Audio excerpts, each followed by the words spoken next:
Buongiorno. Anna, vedi che devi finire per le 2:30. Come no? E poi c'è stata un'inversione di scene, si registra prima la 43 e poi quella da programma che è la 12. 12. Però sono poche battute. Come va qua? La difficoltà ce la fai? No, ma io il vecchio metodo lo conosco. Pochi pazienza, Anna, quello Migliaccio ha imposto questa cosa della scrittura a mano, come si dice, o così o così.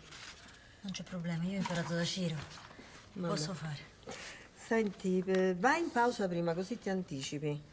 Va bene, anzi no, guarda, mangio un po' di frutta, così faccio prima. Vabbè, fai come vuoi tu, Anna, basta che però non mi vai straordinario il primo giorno. No, non va. Non sta cortesia. Senti, questo è il tuo contratto. Congratulazioni. Grazie.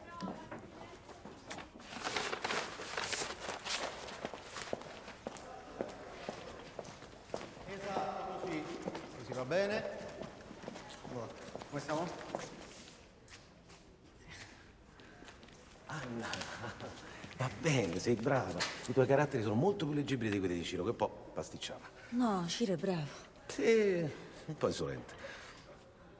Allora io ho ricopiato tutto, ho differenziato le battute dai cambi di camera, che sono questi.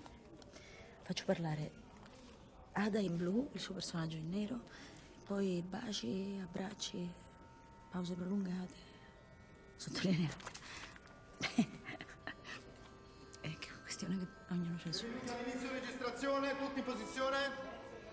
Tutto bene allora? Siamo pronti? Pronti. Noi siamo, basta che c'è qualcuno che mi asciuga il sudore.